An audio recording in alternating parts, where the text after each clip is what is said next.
Le M23 au mouvement du 23 mars. Il tire son nom de l'accord de paix qu'a signé une milice pro-Tutsi avec le gouvernement congolais le 23 mars 2009. La milice pro-Tutsi représentait le Congrès national pour la défense du peuple, CNDP, qui était l'administration rebelle établie dans la région du Nord Kivu pour prendre part au conflit nommé Guerre de Kivu. Cette guerre de 2004 à 2009, entrecoupée d'intermèdes, c'est-à-dire momentanément interrompue, opposait trois parties, notamment les forces armées de la République démocratique du Congo, FARDC, d'un autre côté, les forces démocratiques de libération du Rwanda, FDLR, composées d'anciens Hutus responsables du génocide de 1994 contre les Tutsis au Rwanda, qui défendaient les intérêts des Hutus rwandais réfugiés en RDC et étaient opposés à la présidence de Paul Kagame. Et en troisième partie, le Congrès national pour la défense du peuple, CNDP, qui protégeait l'ethnie Tutsi contre toute menace. Le traité de paix signé en 2009 portant entre autres sur l'éradication des forces démocratiques de libération du Rwanda, FDLR, le retour des Congolais réfugiés dans les pays frontaliers, la reconnaissance des grades des anciens rebelles du Congrès national pour la défense du peuple, CNDP, intégrés dans l'armée congolaise, une meilleure prise en compte de la communauté des Tutsis congolais par le gouvernement, acta l'arrêt des hostilités. En 2012, considérant que les clauses de l'accord ne sont pas respectées, les rebelles intégrés dans les forces armées de la République démocratique du Congo, FARDC, se soulèvent et le mouvement du M23 voit le jour en référence à la date de l'accord.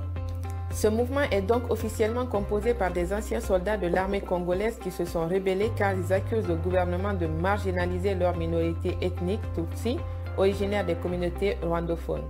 Après plusieurs mois d'affrontements avec l'armée congolaise, il finit par se mettre en retrait selon un accord conclu avec les dirigeants de la région et signe le 12 décembre 2013 à Nairobi un accord de paix avec le pouvoir en place, ce qui confirme la dissolution du mouvement. L'accord signé en 2013 portait sur la réexamination de celui de 2009 et s'était davantage enrichi de nouvelles exigences d'ordre politique et social. Les mesures étaient entre autres le respect des règles démocratiques, une plus grande reconnaissance de l'opposition, la libération des prisonniers politiques, la dissolution de la Commission électorale nationale indépendante CENI accusée de fraude électorale en 2011, élisant Joseph Kabila. Environ 10 ans plus tard, fin mars 2022, les rebelles ressurgissent et récidivent en attaquant l'armée congolaise avec des équipements modernes, lourds et plus performants.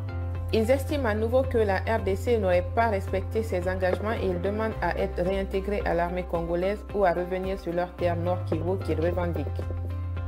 Les combats sont donc intensifiés, désaltérant les rapports diplomatiques entre le Congo et le Rwanda, la RDC accusant Kigali d'être derrière la résurgence des rebelles par l'intermédiaire de son ministre des Affaires étrangères qui déclarait « Ce n'est pas le M23 qui progresse, mais l'armée rwandaise sous le couvert du M23 », ce que Kigali dément. À cet effet, plusieurs pays se sont engagés à prêter main forte à la RDC, notamment le Kenya, le Burundi, à travers le déploiement de leurs armées au front. Quant à une éventuelle réconciliation diplomatique entre le Rwanda et la RDC réclame la cessation des activités criminelles du groupe terroriste du M23, le retrait du M23 de toutes les localités occupées, l'arrêt total de tout soutien au M23 par le Rwanda sans condition, sans délai, et en dernier lieu, le retour des Congolais à leur domicile compté à plus de 50 000 déplacés. Le gouvernement congolais déclare que ce n'est qu'une passe difficile comme tous les peuples du monde en connaissent dans l'histoire et ne compte donc pas baisser la garde, quel qu'en soit le prix, ils remporteront sur les rebelles. En attendant la revue d'actualité hebdomadaire du week-end, je vous invite à vous abonner à la chaîne, à liker la vidéo et à la partager. À bientôt!